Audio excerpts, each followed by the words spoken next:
किसी भी बिज़नेस के इनिशियल जो डेज़ होते हैं, शुरू के जैसे दिन कहा जाता है कि आप कोई भी बिज़नेस शुरू करें और वो अपने बेबी स्टेप्स ले रहा हो तो उसे स्टार्टअप ही कहा जाता है। कोई भी बिज़नेस हो, स्टार्टअप एक ऐसी कंपनी, एक ऐसा प्लेटफॉर्म होता है, एक ऐसा एंटरप्रेन्योर उसको लेके चलता है जो कि प्रॉब्लम सॉल्व करता है। जो एंटरप्रेन्योर होता है ना, वो एक्सक्लूसिव आइडिया के साथ आता है, नया आइडिया के साथ आता है, या एग्जिस्टिंग जो बिजनेसेस होते हैं उनमें नए आइडियाज़ लेकर आता है और नई अप्रोच लेकर आता है। तो स्टार्टअप जो हैं वो रिस्क लेते हैं और वो रिस्क लेते हैं और वो इन्हें कहते हैं डिस्टरप्ट करना। वो ना एक कन्वेंशनल जो बिज़नेस होता है ना, एक आम जो बिजनेसेस चल रहे होते हैं उनको वो हिला देते हैं कि आप ये ठीक नहीं कर रहे, ये बेहतर तरीका है। पूरी दुनिया की फेलियर को मुकाबले हमारे फेलियर बहुत कम है। आपके यहाँ पोटेंशियल बहुत ज़्यादा है, हमें पॉलिसी बेहतर देने की ज़रूरत है, बहुत काम करना है, हमें इन्वेस्टमेंट का बहुत पोटेंशियल है, हमारे पास कैपिटल की कमी है, तो बिल्कुल स्टेबिलिटी की ज़रूरत है। तो दो चीज़ें बड़ी इंपॉर्टेंट है, political stability, policy consistency.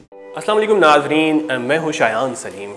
Pakistan की मईशत को लेकर जहाँ आजकल बहुत सारी बातें की जा रही हैं, लेकिन हमने सोचा इस इंटरव्यू में हम आपको कुछ स्टार्टअप्स के बारे में बताएंगे। दुनिया भर में रोज़ाना बेतहाशा स्टार्टअप्स होते हैं, बहुत से स्टार्टअप्स कामयाब हो जाते हैं, कुछ ग्रो नहीं कर पाते।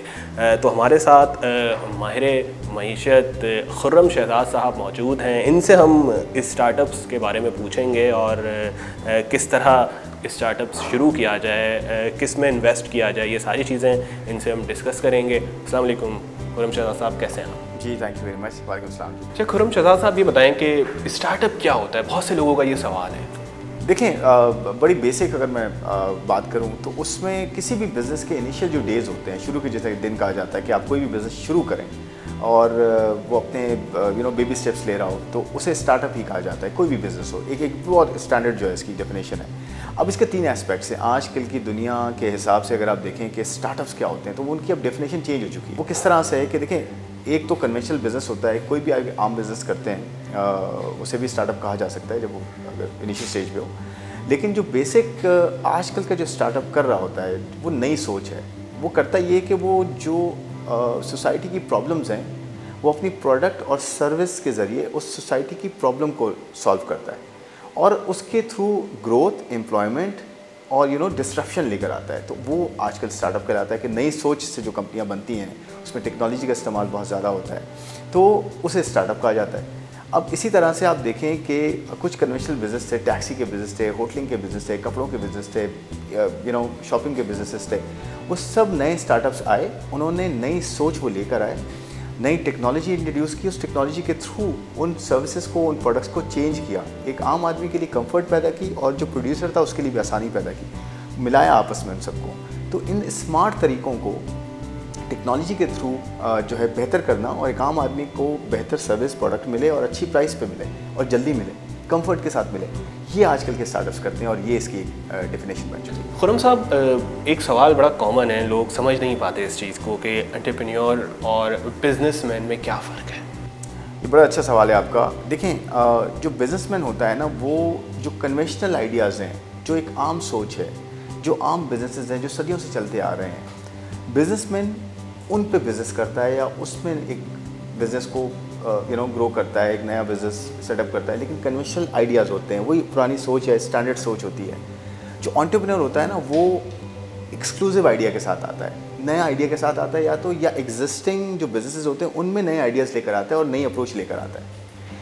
और आपने ये देखा होगा कि आजकल के दौर में और पिछले अब 10-20 साल भी देख लें, जब से स्टार्टअप्स और ये नई जो है वो खेप आई है, बिजनेसमैन और एंटरप्रेन्योर्स का फ़र्क ये है कि एंटरप्रेन्योर्स जो हैं वो मार्केट लीडर्स होते हैं और बिजनेसमैन जो होते हैं वो मार्केट प्लेयर्स होते हैं। मैं एक एग्जांपल देता हूँ आपको। गाड़ियों के बिज़नेस की हम बात करते हैं, मैं बात करता हूँ जापानीज़ जो कार मैन्युफैक्चरर्स हैं, टोयोटा है, सुजुकी है, होंडा है। ये कन्वेंशनल एक माइंडसेट से चल रहे थे। फिर टेस्ला आया।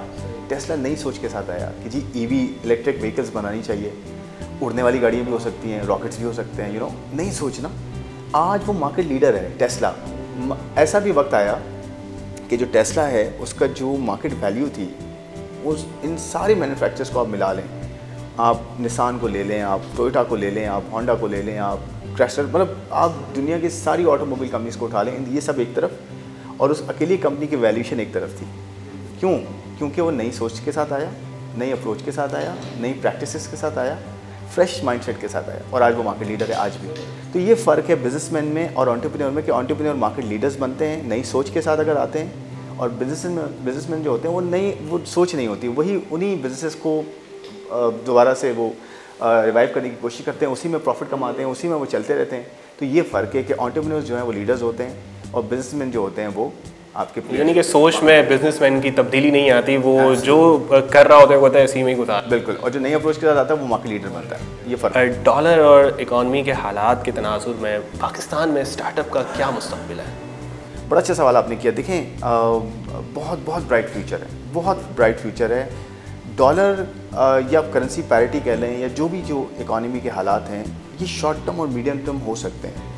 ये ऐसे मसाइल बहुत सारी इकॉनमीज़ की जो है वो ज़िंदगी में आए हैं, उनके डिफरेंट लाइफ साइकिल्स में आए हैं, तो ये गुजर जाएगा। लेकिन हमें इसके लिए ऑफ कोर्स पॉलिसी शिफ्ट चाहिए, स्ट्रक्चरल चेंजेस चाहिए। मैं तो ये कहूँगा कि इकॉनमी को भी एक एंटरप्रेन्योर की ज़रूरत है, एक स्टार्टअप के माइंडसेट की ज़रूरत है जो रिस्क ले, जो स्ट्रक्चरल चेंजेस करे। और बहुत ज़्यादा ऐसे हमें इस वक्त मेजर्स की ज़रूरत है जो कि कन्वेंशनल माइंडसेट की ज़रूरत नहीं है आज हमें, स्टेटस को की ज़रूरत नहीं है आज हमें। हम वही फिस्कल डेफिसिट को रो रहे होते हैं, वही करंट अकाउंट डेफिसिट को रो रहे होते हैं, वही इन्फ्लेशन के वही रीजंस हैं हमारे यहाँ, वही टैक्स ना लेने के रीजंस हैं और टैक्स कहाँ जा रहा है उसके वही रीजंस हैं।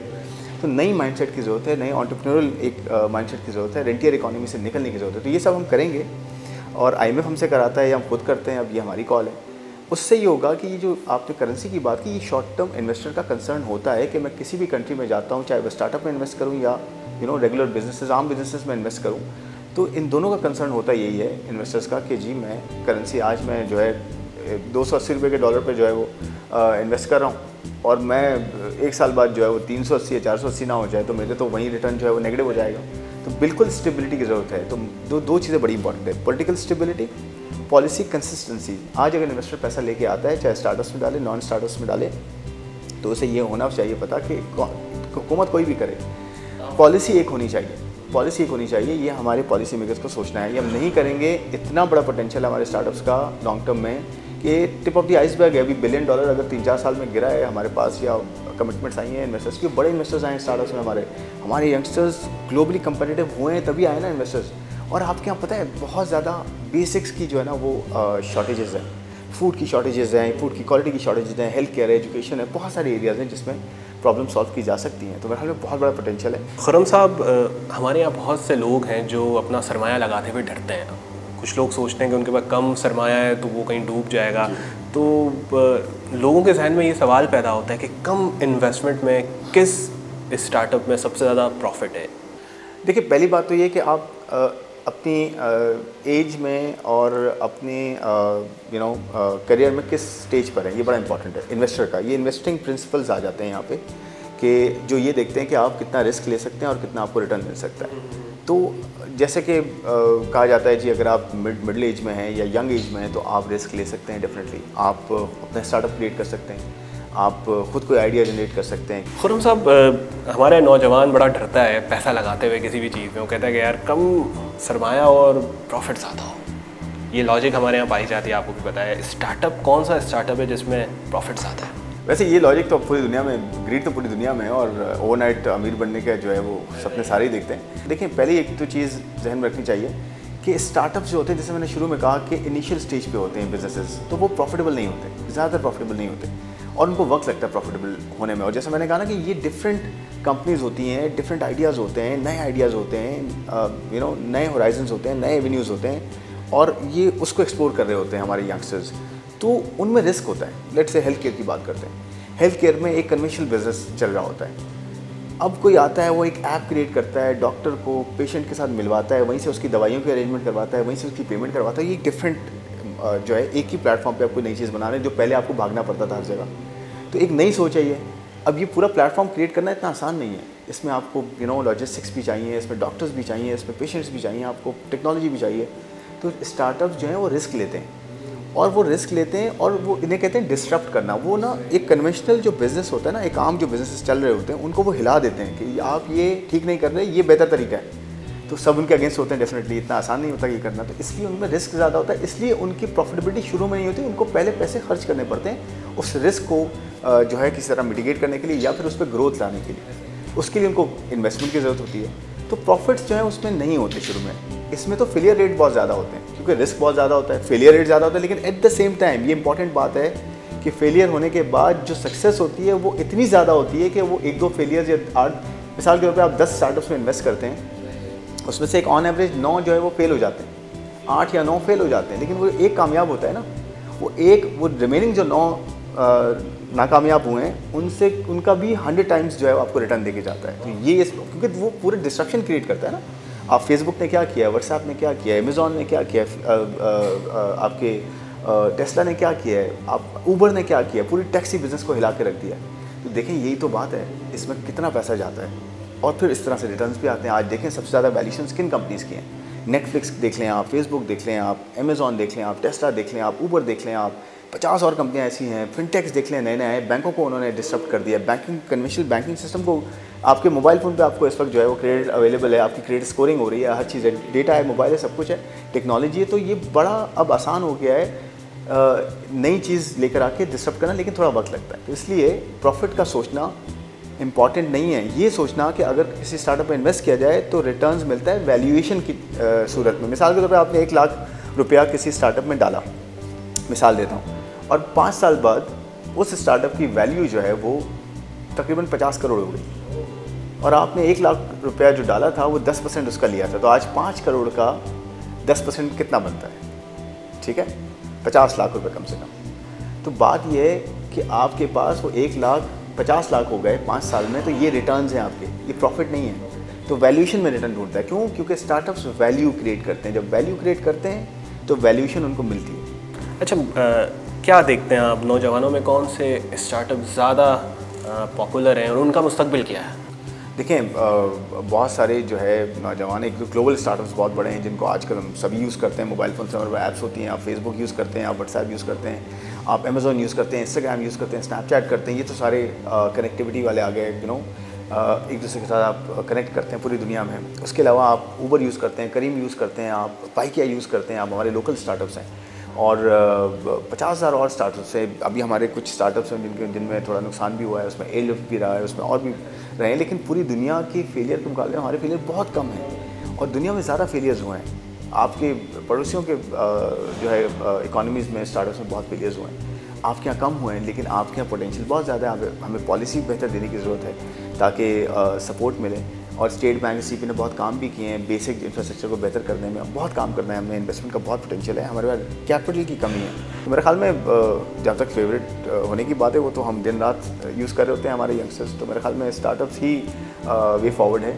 नई कंपनियाँ आएँ, नई सोच के साथ आएंगी, नई आपको प्रोडक्ट्स एंड सर्विसेज देंगी जिसमें आपको कंफर्ट मिलेगा, प्राइसिंग अच्छी होगी, कंपटीटिव होगा, एम्प्लॉयमेंट जनरेट होगी, ग्रोथ आएगी इकोनॉमी के। तो सबसे बड़ी हमारी जो है वो आपकी जो मुस्तकबिल है वो है ही इन पे।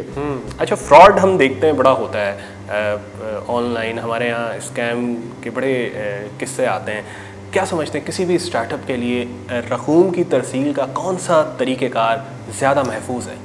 देखिए, बैंक्स के थ्रू करना चाहिए डेफिनेटली, अब फाइनेंशियल सिस्टम के थ्रू करना चाहिए। तो मेरे ख्याल में जो भी काम करें, जो भी इन्वेस्ट करें, आपका इन्वेस्टमेंट के से रिलेटेड ही आप बात करें, तो चाहे वो स्टार्टअप्स करें या स्टार्टअप इन्वेस्टर्स हों, ऑफकोर्स बैंकिंग के थ्रू करें हर चीज़, कैश में कम ट्रांजैक्शन करें, ऑनलाइन करें हर चीज़, तो मेरे ख्याल में उसमें ज़्यादा बेहतरी होती है। ऑफकोर्स वो भी बहुत ज़्यादा एक्सपोज होते हैं, साइबर जो है वो अटैक्स के से बहुत ज़्यादा एक्सपोज होते हैं, बट स्टिल मेरे ख्याल में आप अगर फाइनेंशियल सिस्टम के थ्रू हर चीज़ करते रहेंगे तो हर चीज़ ट्रांसपेरेंट भी रहेगी, और कम चांसेस है कि आपको कोई मैनिपुलेट भी करे, कोई एक्सप्लॉइट करे। डिजिटल करेंसी का पाकिस्तान में क्या मुस्तकबिल है? सिर्फ पाकिस्तान में नहीं, दुनिया भर में डिजिटल करेंसी का ही वे फॉरवर्ड है, मुस्तकबिल है। डिजिटल करेंसीज़ की जो अपसाइड है ना वो बहुत ज़्यादा है। इसमें P2P, पर्सन टू पर्सन हम डील कर सकते हैं। आपको अगर कोई चीज़ एक्सेप्टेबल लगती है, मैं आपको वो दूंगा, आप उसके अगेंस्ट मेरे पे और चीज़ दे देंगे। तो it's all about acceptability of that particular currency या जो भी आप चीज़ यूज़ कर रहे हैं। ईज़ ऑफ डूइंग बिजनेस में नंबर 1 है इस वक्त के लिए। वो क्यों है? वो इसलिए कि गवर्नमेंट सर्विसेज और थ्रू टेक्नोलॉजी एवरीथिंग, सारा काम टेक्नोलॉजी के थ्रू करते हैं। वो सबसे बेहतरीन टैलेंट अट्रैक्ट करते हैं, वो सबसे बेहतरीन कैपिटल अट्रैक्ट करते हैं, सिक्योरिटी देते हैं, और वो डिजिटल करेंसीज पे सबसे पहले काम करना शुरू हुए हैं दुनिया में, मतलब फोर फ्रंट पे वो थे। तो भाई क्यों कर रहे हैं, हम क्यों नहीं कर रहे? एक तो हमारा माइंडसेट ये होता है कि हम बंद कर दें एक चीज़ को, कोई भी चीज़ अगर हमें लगती है कि थ्रेट है उसे हम बंद कर देते हैं। ठीक है, अमेरिका जैसी इकॉनमी, यूरोप जैसी इकॉनमीज़ में डिजिटल करेंसीज अब बढ़ती जा रही हैं। पाकिस्तान में हम ऐसी खबरें भी सुनते हैं कि पाकिस्तान डिफ़ॉल्ट कर रहा है, पता नहीं क्या हो जाएगा। ऐसे में क्या समझते हैं जो स्टार्टअप है इसको प्रमोट किया जाना चाहिए, क्या होना चाहिए? सबसे ज़्यादा प्रमोट किया जाना चाहिए आज। उसकी वजह क्या है पता है? अगर आप पहले मेरे जवाब पे जाएं, स्टार्टअप एक ऐसी कंपनी, ऐसा प्लेटफॉर्म होता है, एक ऐसा एंटरप्रेन्योर उसको लेके चलता है जो कि प्रॉब्लम सॉल्व करता है। आप समझ रहे मेरी बात? आज हमें सबसे ज़्यादा प्रॉब्लम्स हैं कहाँ पर है? आपके एनर्जी का प्रॉब्लम है, एग्रीकल्चर का इशू है, आपके यहाँ मैन्युफैक्चरिंग का प्रॉब्लम है, आपका टैक्स का इशू है, आपका फिजिकल प्रॉब्लम है, आपके 50,000 प्रॉब्लम और बेसिक प्रॉब्लम है, फूड सिक्योरिटी का प्रॉब्लम है आपके यहाँ, फूड की सफिशिएंट होने का प्रॉब्लम है आपके। आप वीट इंपोर्ट करते हैं, आप इंपोर्ट करने लगे हैं उसका कुछ हिस्सा, आप राइस में शॉर्ट होते जा रहे हैं, आपकी एग्रीकल्चर यील्ड नीचे जा रही है, आपकी इंडस्ट्रियल एफिशिएंसी नहीं है, प्रोडक्टिविटी नहीं है आपके यहाँ, टेक्नोलॉजी का एडवांसमेंट्स नहीं है वैसे आपके यहाँ। तो आपके यहाँ तो सबसे ज़्यादा रूम है स्टार्टअप्स का, नई इकोनॉमी का, इनोवेटिव थिंकिंग का सबसे ज़्यादा रूम है। तो आज ही प्रमोट करना है। और एक और चीज़ क्या है, देखिए जब भी डाउन टर्न होता है ना, उस वक्त इन्वेस्टर के लिए इंपॉर्टेंट क्या होता है? इन्वेस्टर ये कहता है कि जी मुझे आप जो है सस्ती से सस्ती चीज़ दिलाएं ताकि उसकी अपसाइड बढ़े, ताकि उसका रिटर्न बढ़े, ताकि वो आगे जाए तो उसको अगर एग्जिट लेना हो, निकलना हो उस कंपनी से या किसी भी प्लेटफॉर्म से, तो उसको पैसे ज़्यादा बन। जैसे मैंने कहा 1 लाख आप इन्वेस्ट आज करते हैं तो 5 साल बाद उसकी कीमत 5 करोड़ हो जाती है, तो आपका कितना बड़ी अपसाइड हो गई। ठीक है, फेलियर्स भी होते हैं, लेकिन जब कामयाब होते हैं तो कितनी बड़ी अपसाइड है। Higher the risk higher the return, जितना रिस्क आप लेंगे उतना रिटर्न आपको मिलेगा। इन्वेस्टर ये कहता है कि मुझे चीप वैल्यूशन पे दे। तो आज आपकी इकोनॉमी जो वैल्यूशंस है ना आपकी इकोनॉमी में, स्टॉक मार्केट हो गई या स्टार्टअप्स हो गए, इन सब की वैल्यूज़ नीचे हैं बहुत ज़्यादा, दुनिया भर में भी हैं, आपके यहाँ ज़्यादा हैं। तो इस वक्त राइट टाइम है हमें ये कहने का कि जी ठीक है हमारे यहाँ प्रॉब्लम्स हैं, हम उनको ठीक कर रहे हैं, कमिटमेंट दिखाने की ज़रूरत है डेफिनेटली हायर लेवल पे।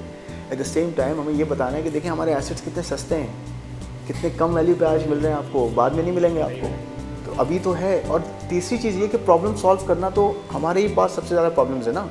और सबसे इंपॉर्टेंट चीज़ फोर्थ, बेसिक प्रॉब्लम्स है हमारे फूड सिक्योरिटी का इशू है, हेल्थ केयर का इशू है, एजुकेशन का भी बेसिक्स है ना। ये यूरोपियन में तो नहीं है या अमेरिका में तो नहीं है, ये हमारे तो बेसिक्स हैं।